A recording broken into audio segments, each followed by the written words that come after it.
Yes, the Lord is good. Purihin Panginoon. Tunay lang po na tayo po maawi, not for nothing, mga kapatid. Hinawin ni Sister Aloha. Umaawit tayo because of all the things that our Lord Christ Jesus has done for us. Napakarami po noon, mga kapatid.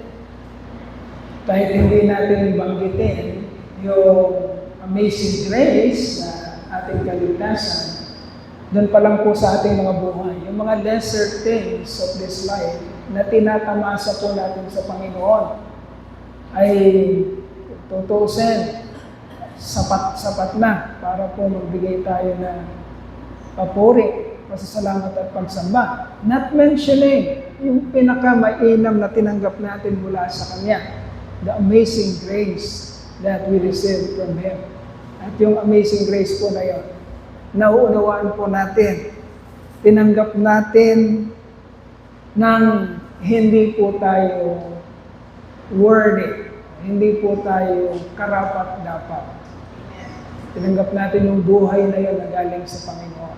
That's why we are singing, we are praising God for all the things He has done for us. And now the goal of our life, mga kapatid, the son-elect of God, bilang mga pinili at hinirang ng Panginoon, ay sinabi din, yung inawit po nating nauna kanina sa ating po praise and worship. Sabi ng awit, Hallelujah, what a day it could be. Ano? It would be. It will be. Ano susunod? Or, at, tingnan mo.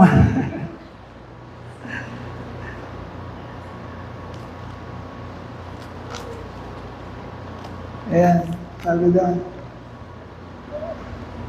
For at home with you, my joy is complete. Listen very carefully. Baka iba yung punterian natin.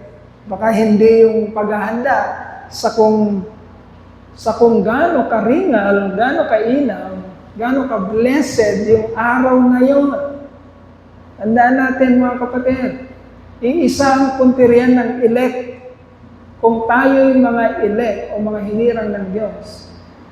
Yun ang pinag-aaralan natin, meron tayong iisang punteriya.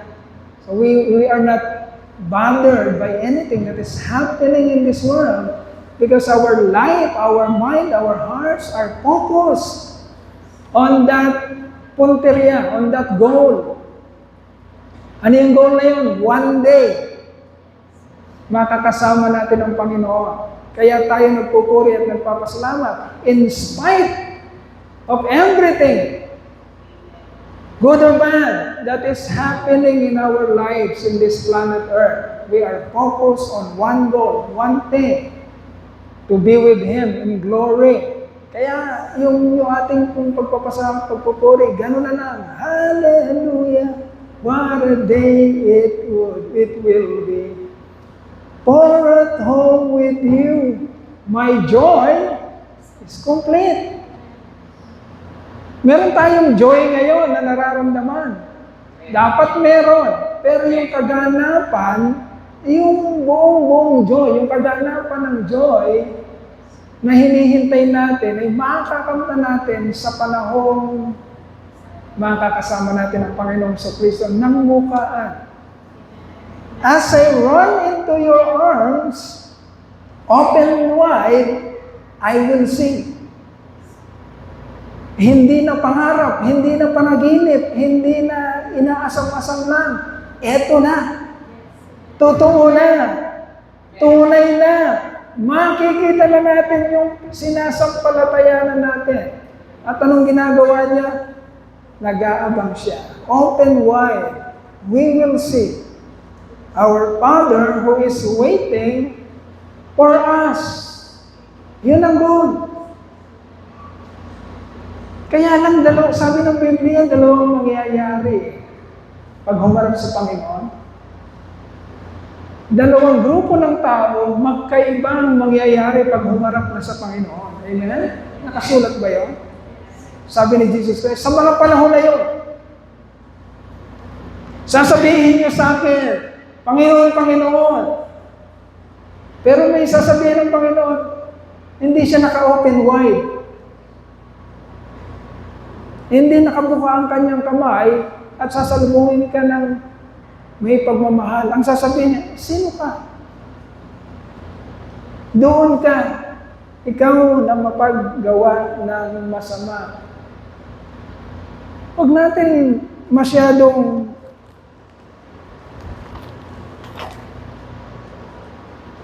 papagaanin yung kaisipan, mga kapatid, na hindi natin papakinggan ang katotohanan. Sapagkat hindi nagtatago ng katotohanan ng ating Panginoon. Really, it is very true, mga kapatid, na ang kasasapitin ng isang hinirang sa mga panahon na yun ay yung makita niya ng bukaan na masayang-masaya at wide open o nakabuka ang kamay ang mga bisig ng Panginoon na yayakapin siya sa panahon na yun. Welcome, my good and faithful servant. Yun talaga ang kasasapitan ng mga hinirang. That is our blessed hope, pag-asa, na habang tayo nabubuhay sa mundong ito, mga kapatid, ay taglay-taglay natin. Kung taglay-taglay mo, kapatid. Kung wala kang ibang punteriya. But in the meantime,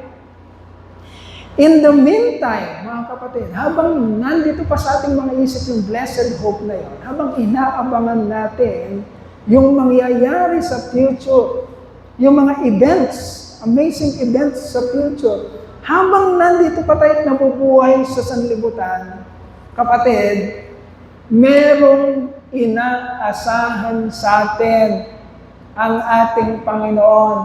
Bakit ka hinirang aloha? Hindi ka hinirang ng Lord at sinabi sa iyo, aloha. Isang araw, doon ka sa akin I will receive you with open arms. Aloha. While you are living in this planet Earth, sige lang. Magtampisaw ka sa kalokohan, magtampisaw ka sa kasalanan. Bahala ka kung anong gusto mong gawin. Basta isang araw, uuwi ka sa akin, yayakapin kita. No, walang nakasulat na gano'n. And in fact, may nakasulat na may mga taong akala nila, doon sila, and then sasabihin ng Panginoon, sino ka? Umalis ka sa aking harapan. Ikaw na mapaggawa ng masama. It is very good, mga kapatid, na maramdaman natin yung blessed assurance. But it is also important, and it's very important, mga kapatid, na makita din natin ang kumpiyansa sa ating mga puso that while we are still living in this planet Earth, mga kapatid, ang gusto ng Diyos at ang kalooban ng Diyos, ang sinasabi niya, bakit siya humirang at nagligtas ng mga tao, ay makita rin sa ating mga buhay. Ito yung mga truth na hindi natin itatago. Because we do not want us to be disappointed sa mga panahon. Ito na talaga ang Panginoon. We do not want us to be disappointed na akala ko ba ligtas ako. We do not want that. Ayaw natin ang ganong istorya na akala natin ligtas tayo, pero pagharap natin sa Panginoon ay sasabihin ng Panginoon, sino ka? Talaga bang hinangad mo ko sa mundo? Talaga nga bang ako yung punteriya mo sa mundo? Talaga nga bang mahal mo ko? Ano yung mga pinaggagawa mo? Yeah.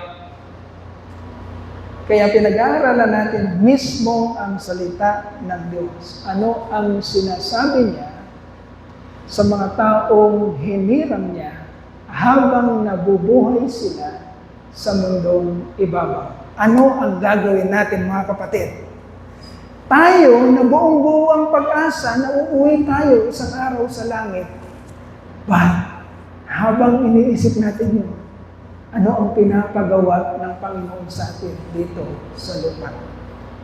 We are more than conquerors in Christ, and our message for today is rules for holy living as an elect of God in Christ. Okay? Pastor, akala ko ano na tayo, malaya na tayo. Akala ko hindi na tayo alipin. O kaya pinag-aaralan natin mga kapatid. Saan tayo pinalaya? Sa kasalanan at sa resulta ng kasalanan. Listen very carefully. Baka ang punteriya nyo, ang hinahanap nyo kay Jesus Christ, ang punteriya natin kay Jesus Christ is para malaya na ako.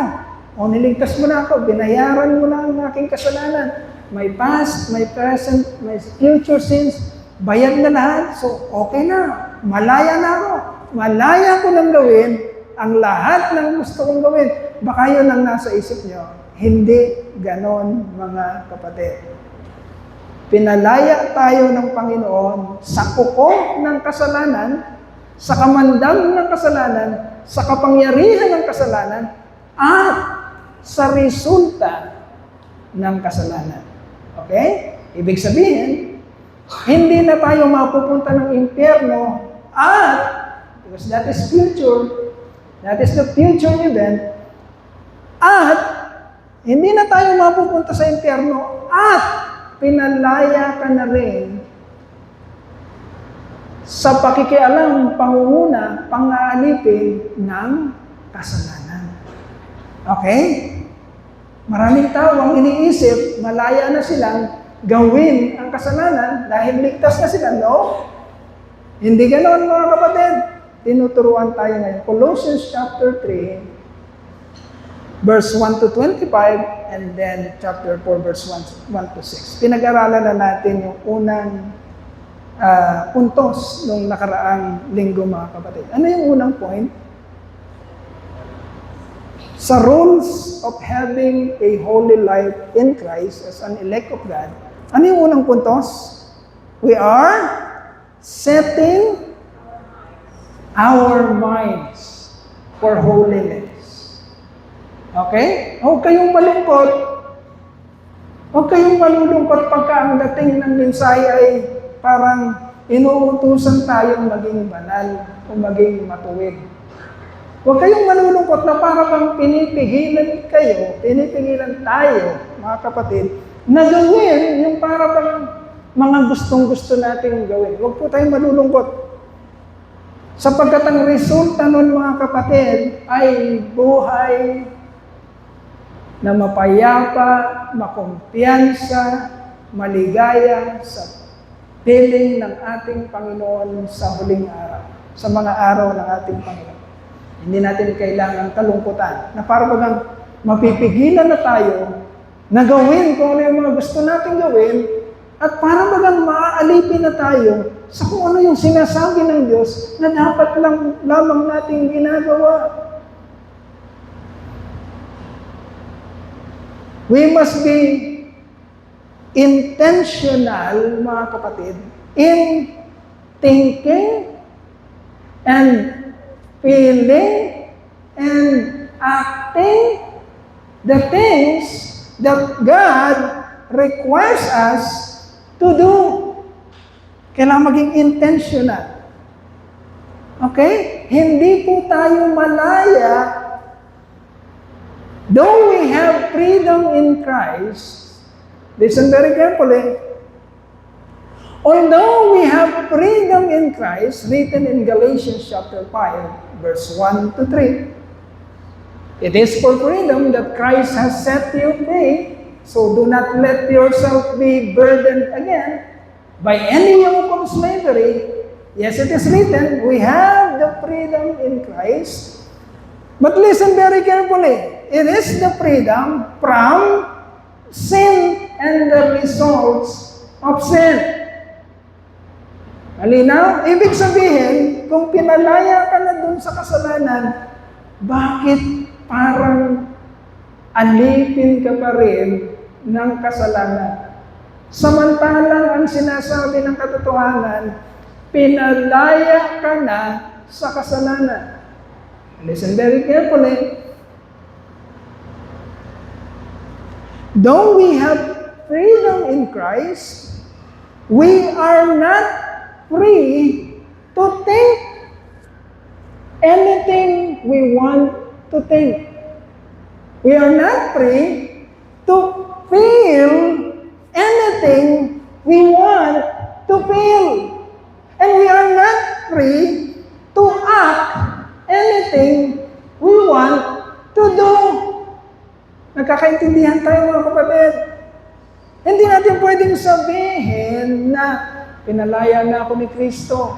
Pwede akong mag-isip ng mga bagay na gusto kong isipin. Ano kaya maganda? Punta kaya ako ng ano? Ang tawag nito? Flight kaya ako ng Boracay. Anong gagawin mo doon? Malaya ako? Pwede kong gawin kung anong gusto kong gawin sa buhay. Malaya ako. Walang makapipigil sa akin. Pinalaya ako ni Kristo. Gagawin ko kung anong gusto kong gawin. No. Ang sinabi ng Biblia, anything you do, ano man ang isipin mo, ano man yung mararamdaman mo, ano man yung action mo, do it all in the glory of God. Therefore, listen very carefully, therefore, once you are having thoughts o nag-iisip ka, ganito ang katanungan mo palagi. Ito bang iniisip ko na ito ay nakapagbibigay ng yan. So you are not free. Listen very carefully. You are not free from thinking anything you want to think. Kapag naisip mo, maganda yung lugar doon sa sa lugar na yun. Dalhin ko kaya ang girlfriend ko doon. Mag-date kaya kami doon at sipingan ko siya doon. Pwede? Pwede ba yun, mga kapatid? Anyway, ligtas naman kami pareho.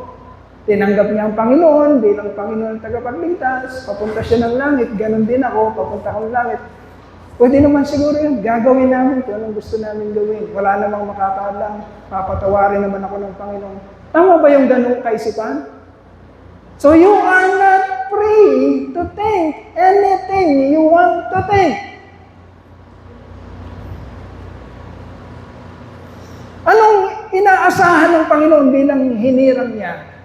Set your mind on things above. Set this mind on things above. Ibig sabihin, ang isip na to, bagamat pinalaya na ng Panginoon sa kasalanan, ay hindi pwedeng mag-isip ng anumang thoughts patungkol sa kasalanan.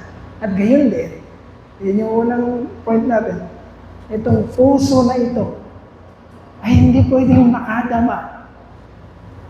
So wala na ba tayong kalayaan na makadama ng mga nararamdaman dito? Kapatid, pakinggan mo mabuti. Wala po tayong kalayaan, sinasabi ng Biblia, na makadama ng mga bagay na hindi dapat nating maramdaman bilang elect ng Diyos. Kunyari mo, may asawa ka na. May asawa ka na. Ito yung tukso. Dumarating si tukso at sasabihin mo sa sarili mo, itong isang ito kakaiba. Parang mas okay ito kaysa sa asawa ko. Inaasikaso ko nito eh. Mabait ito sa akin eh. Ngayon ko lang naramdaman. Yung mga bagay na ito na hindi ko naramdaman sa aking asawa. Siguro mali ang asawa ko. Siguro ito ang tama para sa akin. Pwede ba yun? Pwede ba yun? Pero nararamdaman mo yun. Pwede ka bang magpahinuhod sa kung ano yung seemingly totoong nararamdaman ng puso mo sa iba? Pwede ka bang magpahinuhod? Pwede mo bang ipatalo yung katotohanan dahil meron kang nararamdamang totoo? Hindi pa ako sumigla ng kasiglahan kagaya ng naramdaman ko ngayon sa piling ng isang ito. Siguro ito yung tama para sa akin. Tama ba yun? Hindi mo hindi ka malayang maramdaman ang anumang gusto mong maramdaman sa buhay. Listen very carefully. Dahil dadayain ka ng dyablo,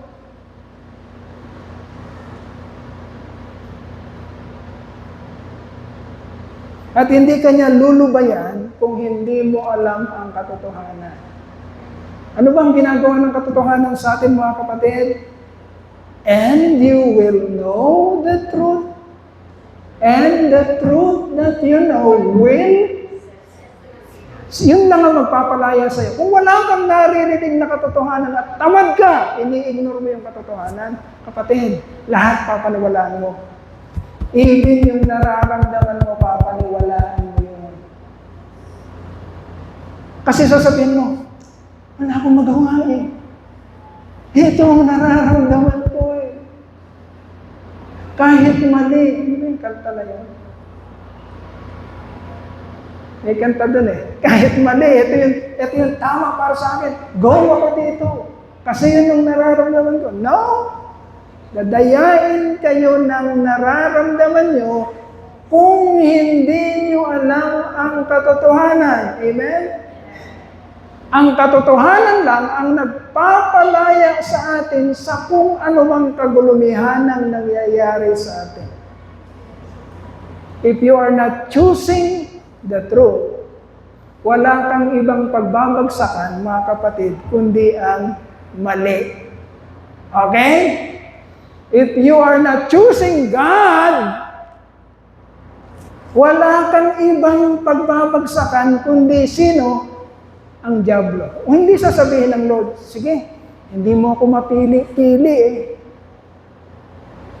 Medyo nahihirapan kang piliin ako. Sige, may second best ako. May isa pa naman, bago mapunta ka kay Satan, may isa pa. Doon ka muna sa isa pa, bago mapunta kay Satan. Walang nakasulat na ganoon. Anong nakasulat? Jesus said, in John 14:6, I am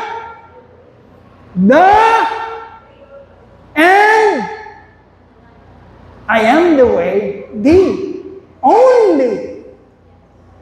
Walang iba na pagpipilian, walang ibang option. I am the way, I am the truth, I am the life.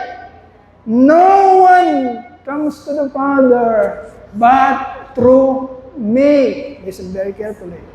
If you are not choosing Christ, if you are not choosing Jesus, ibig sabihin, you are missing what? The way. You are missing what? The truth. You are missing what?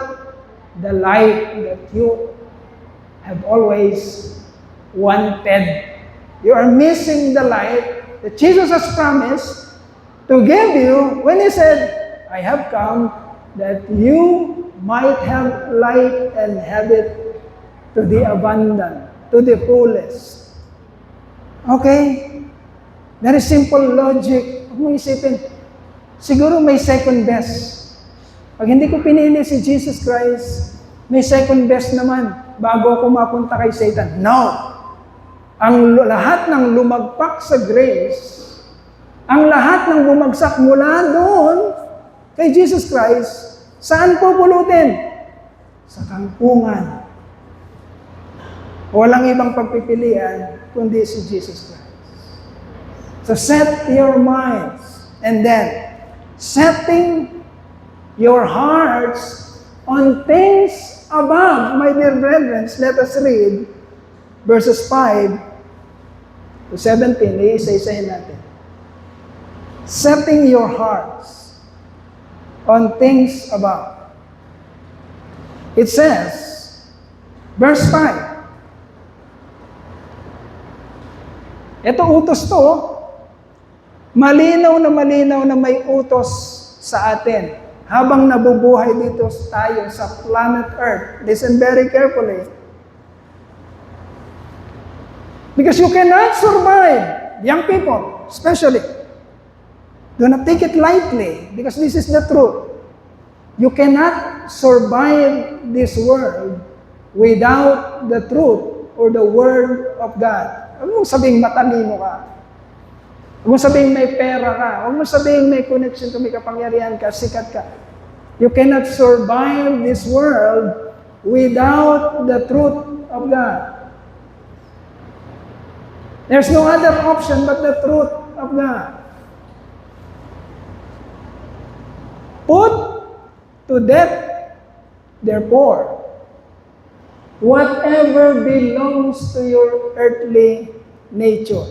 Anong sabi, mga kapatid? Anong utos? Put to death. Sa Tagalog, anong Tagalog ng put to death? Patayin mo. Ganun yung blatant, tawag dito, meaning sa Tagalog, put to death. Patayin mo. Pag sinabing patayin mo, ano ibig sabihin? Kailangan, hindi na siya babangon pa. Tama? Tama? Because there is a fight, a battle going on. Kahit nasabihin mo, wala ang kalaban maayos naman ang buhay ko, mapayapa naman hayahay naman ako sa bahay kain-kain naman ako ng popcorn dito nood naman ako ng Netflix dito wala namang gumagambala sa akin. Okay naman. Tranquilo. Tranquil naman ang isip ko. Ano yung Tagalog ng tranquil? Mapayapa naman ang isip ko. Okay naman ako. But listen to this, mga kapatid. There is a war, a battle, a fight, meaning a spiritual fight that is going on in our daily lives. Hindi nyo lang nararamdaman at hindi kayo aware because minsan-minsan lang nahahawakan ito. Listen very carefully. Dahil minsan-minsan lang nahahawakan ito, hindi kayo aware, mga kapatid, na mayroong battle, spiritual battle, every day, every moment of your life.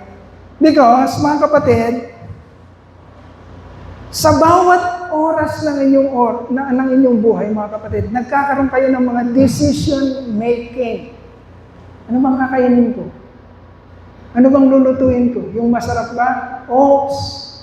Bawal na sa yung masarap, bawal na sa yung baboy, bawal na sa yung mamantika, bawal na lahat.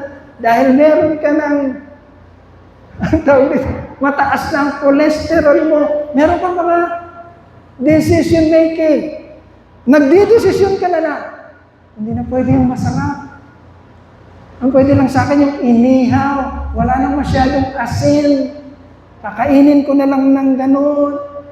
Every moment of your life, mga kapatid, even in a very trivial situations, occasions, meron kang decision making na ginagawa. Makakabuti ba ito o makakasama ito sa akin? Kailangan mong magdesisyon. Because in every decisions you make, there will be consequences. Okay? Pag sinabing, Pastor Doy, kinunan po kasi ito ng kaming dalawang mag-asawa. Ang tawag sa ganun? Blood chem ba ang tawag doon? Nagpakuha kami ng dugo. Tinignan yung mga laboratory, yung namin. Hindi ko na alam yung gano'n. Creatinine, mga gano'n. Aba! Si Sister May at si Pastor Doy, matataas ang cholesterol. Hindi na pwede, may bawal na sa'yo. Hindi ka na pwedeng kumain to, hindi ka na pwedeng kumain ganyan. Hindi ka na pwedeng mag-asin, hindi ka na pwedeng... Nako! And we must decide, mga kapatid, in favor of, gusto ko bang kakain ng masarap pa? Or magde-decide ako in favor dun sa sinasabi ng doktor na simple na lang, gulay na lang, konting kanin. You will decide. Or else, magkakaroon yun ng consequence sa buhay mo, kapatid. Sa buhay ni Pastor Doy. Listen very carefully. The same thing with your spirit. Ano bang kakainin ng spiritual mo? Ano ba ang pinag-aaksayan mo ng panahon? Kung gusto mong mabuhay ka. Kung gusto mong hindi ka magtumodo ng pagkakasakit sa spiritual, ano ba yung kakainin ng spirito mo, kapatid? Anong kinakain yan sa araw-araw? Yung spirito na yan. You must intentionally set your mind and your heart na pagbawalan ang sarili mo sa mga bagay na magbibigay ng cholesterol sa iyong spirito, sa iyong kaluluwa. Or else, kapatid, you will pay dearly for the consequences of your decisions. Hindi dahil masarap ay okay. Pwedeng sirain ang buhay mo ng masarap. Okay? Put to death, therefore, there is a battle. May kalaban ka, mamimili ka lang, sabi doon, may kalaban ka, dalawa lang ang dapat mangyari. At yung dapat mangyari, o isa lang ang dapat mangyari pala, hindi dalawa. Although dalawa ang pwedeng mangyari, pero yung dapat na mangyari is, mapatay mo siya. Okay? Nakikipaglabanan ka sa kanya, huwag mo siyang pagbibigyan. Pakinggan mabuti, mga young people. Huwag yung, do not take it lightly. May utos sa atin na may battle, huwag mo siyang pagbibigyan. Kill him right away. Patayin mo siya kaagad. Bakit? Dahil ganun din ang gagawin niya sa'yo. Papatayin ka niya. Kaya, huwag mo siyang pagbigyan. Huwag kang maawa kay kasalanan. Huwag kang maawa. Okay naman Pwede naman siguro Wala akong magawa Okay naman to Minsan lang, no.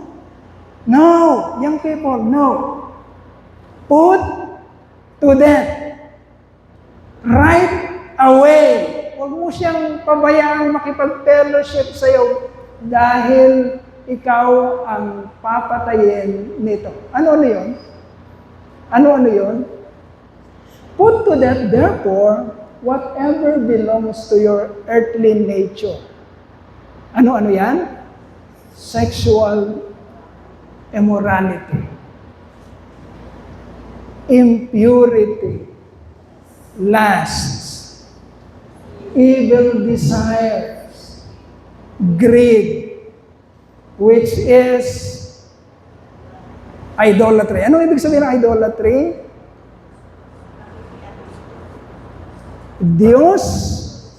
Diyosan. Okay? Ano ibig sabihin noon, mga kapatid? Ang idolatry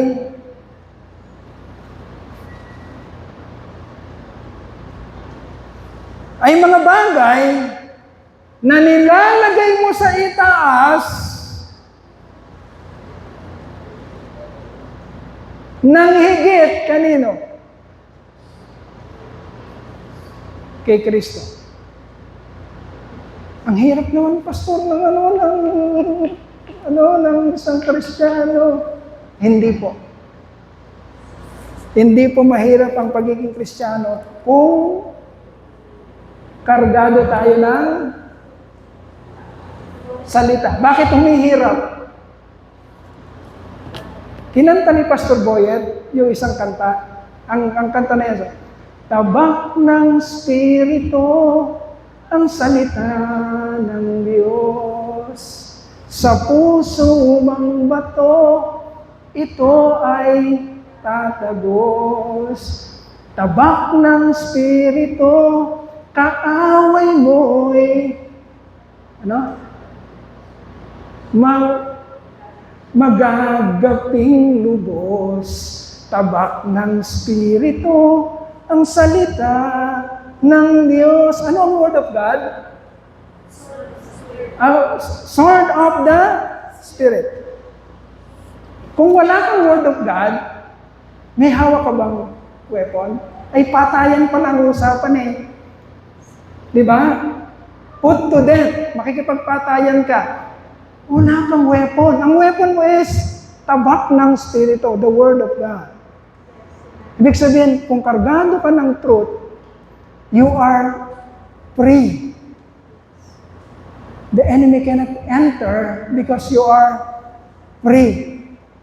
Meron kang hawak na pangpatay sa kanya. Bakit tinatalo ka, kapatid? Hindi ka kargado ng truth.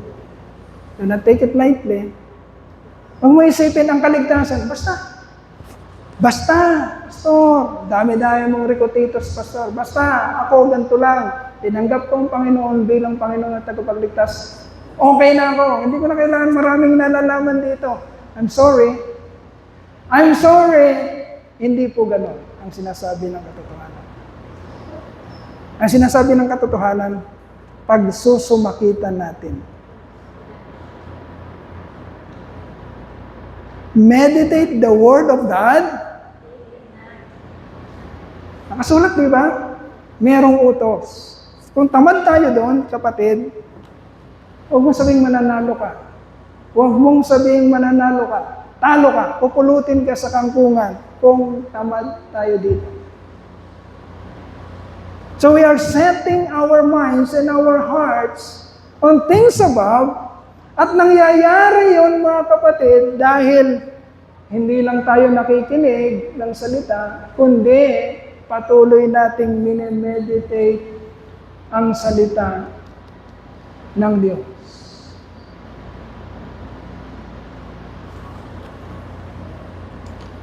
If you do not have the Word of God, kapatid, then you do not have weapon.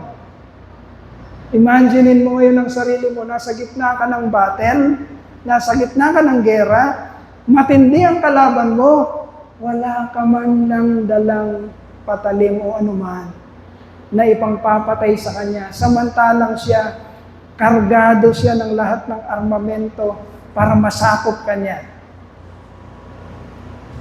Listen very carefully. You must hear and understand and meditate what God is saying to us. So the command is, mga kapatid, put to death. Patayin mo, unahan mo, ibagsak mo, huwag mo na siyang pabangunin, sapagkat pagka nakahawak siya sa iyo, pag nagsimula siyang hawakan ang paa mo, which is a foothold, unti-unti na niyang kukuhanin ang buo mong pagkatao. Kapag nag-decision ka, huwag mo na akong umattend ngayon, hindi mo na ako makikinig ngayon. Magaling naman ako, kaya ko namang sumunod, kaya ko namang humabol. Tsaka hindi lang naman yung sa truth and life merong mga truth. Meron din mga truth sa iba. Makinig muna ako sa iba, ganun muna ang gagawin ko. Explore muna ako. Okay naman yan, lahat naman salita ng Diyos. Pag nagsimula kang baguhin kung ano yung klaradong command ng Panginoon sa buhay ng isang hinirang mananampalataya, you cannot survive that. Huwag mo sabihing magaling ka. Isang araw, wala ka ng gana. Kahit na nagsusumakit ang church na even i-record yung mensahe ng Panginoon, hindi mo pwedeng sabihin, di ba? Next time ka nang pakinggan, meron namang recording. Akala mo madadali mo yung ganon. I'm telling you the truth, hindi mo madadali. Bakit? Pinabayaan mo na si Satan na hawakan ang iyong paa. Nakakarga na siya, and then uunti-untiin ka na niya. Isang araw, mga kapatid, makakaisip ka na ng mga bagay na hindi mo dapat isipin. at makakaramdam ka na ng mga bagay na hindi mo dapat maramdaman. At maniniwala ka na sa mga bagay na hindi mo dapat paniwalaan. At gagalaw na ang katawan mo sa mga bagay na hindi mo dapat gawin. Yun ang katotohanan. Kaya imbes na magpasalamat ka sa mga bagay na tinatamasa mo, na higit kesa sa ibang tao, kitang-kita mo na nagtatamasa ka ng higit. Far more blessings than others. Yung iba naghihirap, ikaw hindi. Pero dahil hindi nakasentro ang thoughts mo on things above at pinadaig mo na sa kalokohan ng dyablo, nakakaramdam ka na. Ang ganda-ganda ng nangyayari sa buhay mo. Wala kang problema sa pera, sa lahat, sa pagkain. Wala kang dapat problemahin. Aba, nakaramdam ka ng depression at isang araw, pinatay mo ang sarili mo. Saan ang galing yun? Saan ang galing yun, kapatid? Nagsimula yun sa pagtanggi mo sa katotohanan. At pagpili mo, pag-iisip mo, pagramdam mo ng mga bagay na hindi mo naman dapat maramdaman. Paniniwala sa mga suggestion na hindi mo naman dapat paniwalaan. Put to death, therefore, whatever belongs to your earthly nature, at huwag mong pabayaang pangunahan ka niya. Saan ang gagaling yung mga nangyayari sa mundo? Bakit ngayon? Pinapaniwalaan na ng accepted na yung, ano yun? Controversial to Pwedeng may mga mag-bash sa akin dito. Bakit pinapaniwalaan na ngayon yung LGBT? Ano pa yan? LGBTQ, something. Ang dami na niya Bakit naniwala na ang mundo sa ganon? Sa simula pa, ang sinabi lang ng Panginoon, ang ginawa niya ay, may nakasulat bang iba? May nakasulat pa bang iba? Ano daw yung bawal? Patayin mo ang alin? Is it a sexual immorality? Merong mga hindi papayag dyan. It is profanity.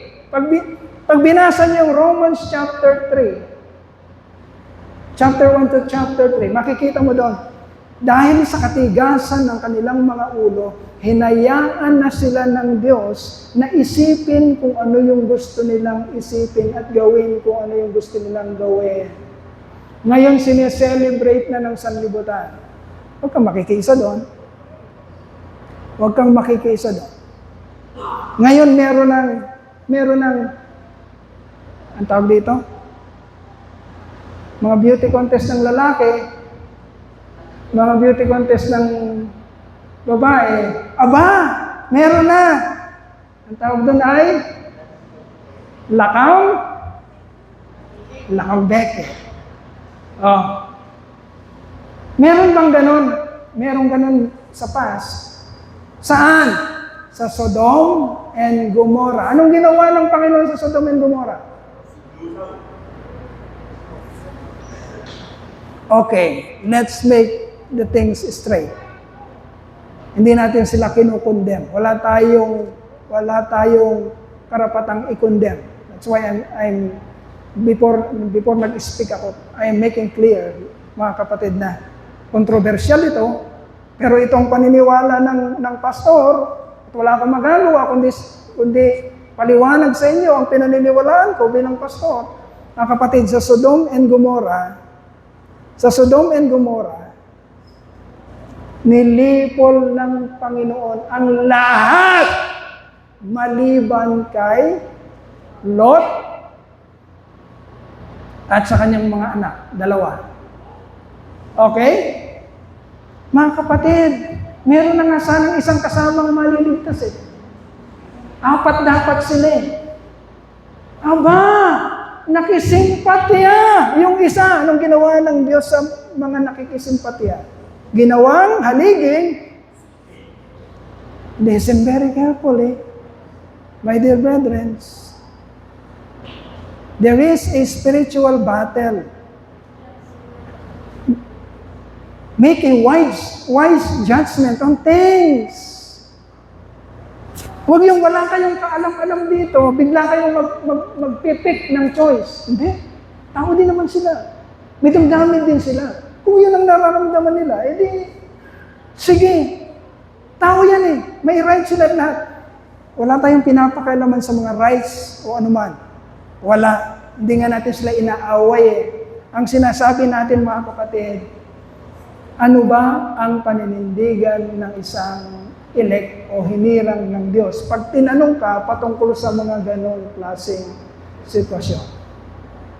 Because meron tayong utos, put to death whatever belongs to your earthly nature. Sexual immorality. Hindi ko inuutos na patayin niyo yung mga maging klaro tayo dito Hindi. Yung kaisipan na maaring ibigay sa inyo ng sanlibutan dahil hindi kayo nagbabasa ng katotohanan, ay pumayag kayo na okay lang yun. Tatanggapin din sila ng Diyos. Mga kapatid, ano nakasulat sa Bible? Pag homosexual, ano nakasulat sa Bible? Tatanggapin ba sila ng langit o hindi? Nakasulat ba yun sa Bible?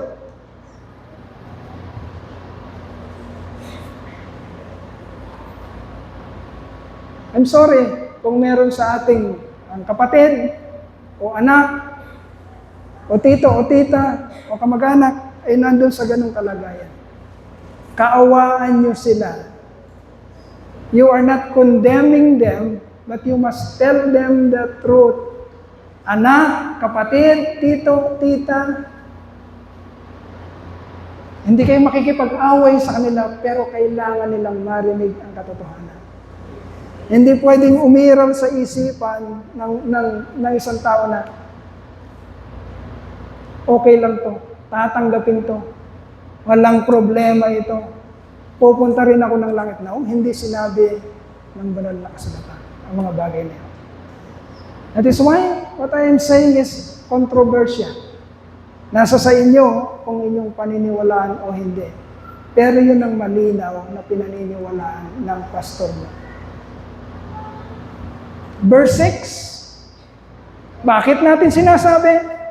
Verse 6. Bakit kailangan nating sabihin?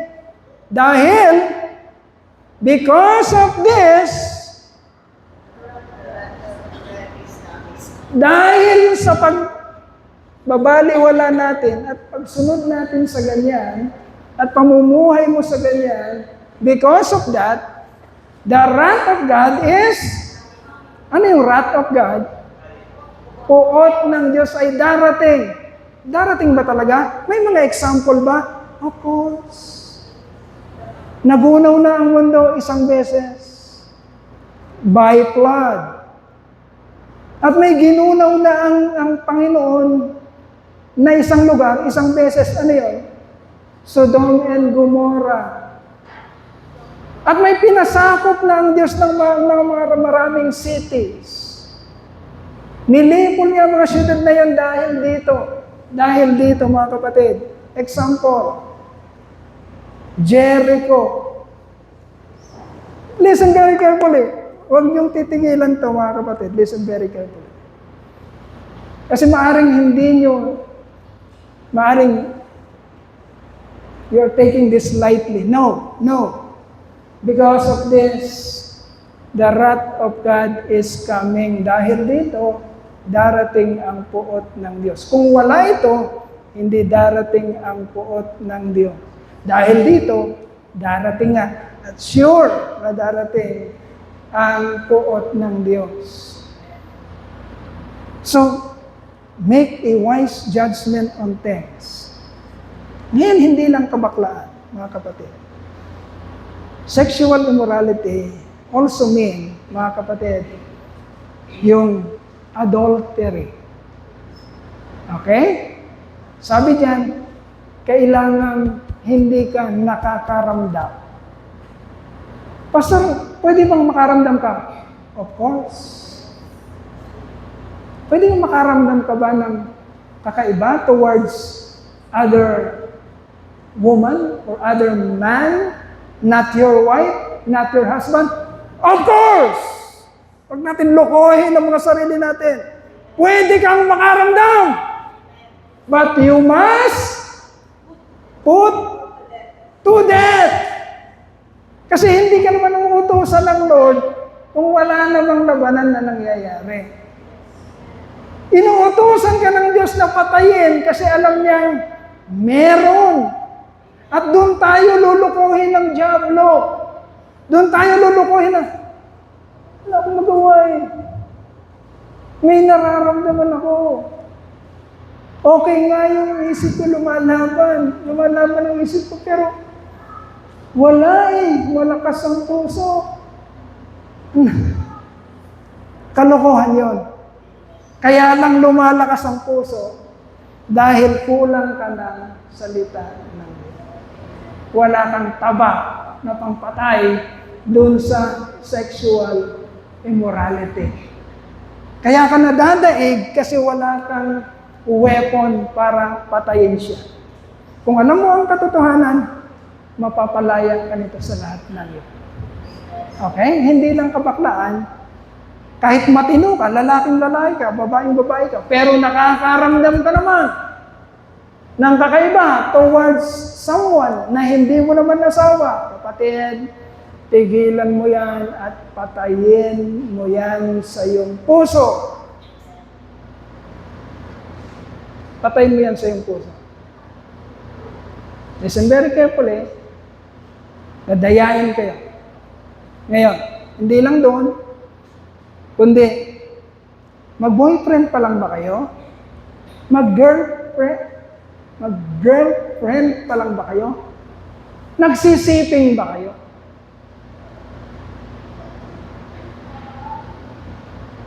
Pastor naman, masyadong diretsahan eh. Kailangan, mga kapatid, lalo na may mga maliliit pa tayo na i-guide natin.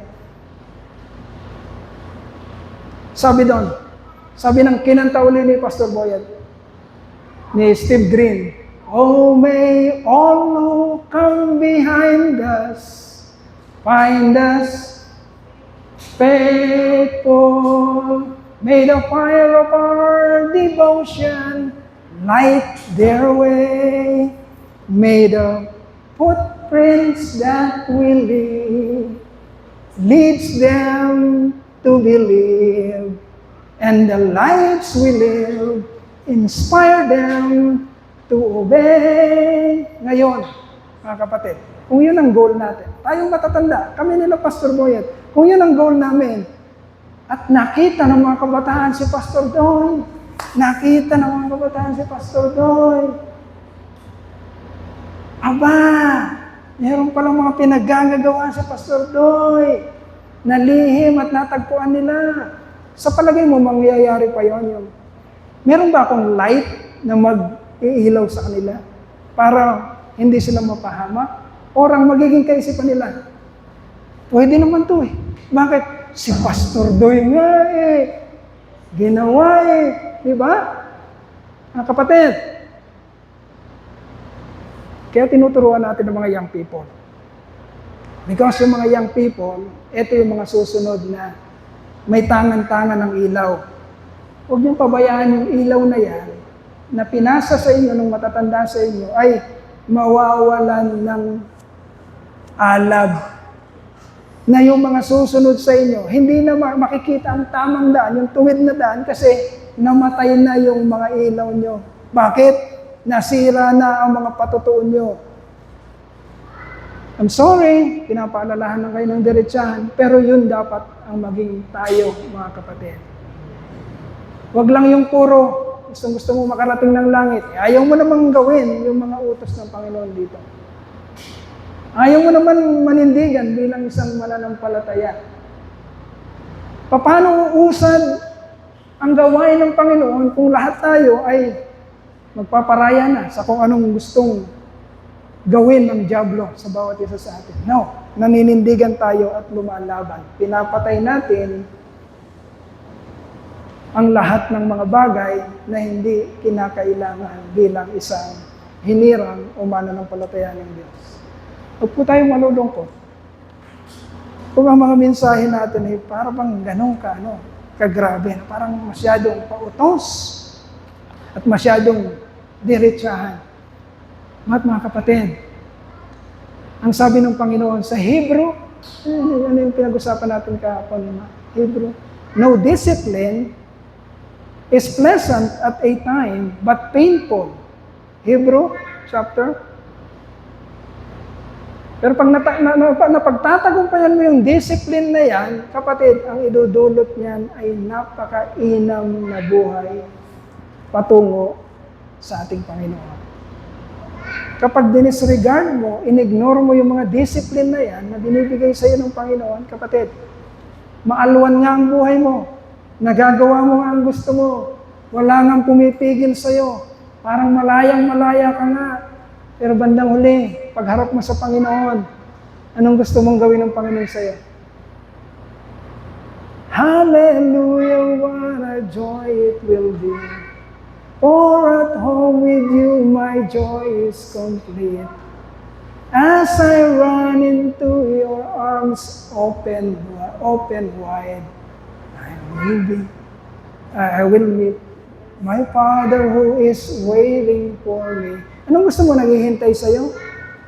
Wala ka namang ginawa na pabor sa Kanya, kundi ginawa mo lang kung ano yung mga gusto mong gawin sa buhay na ito na kinasusuklaman ng tatay mo sa langit. Ang sasabihin sa'yo ng tatay mo sa langit,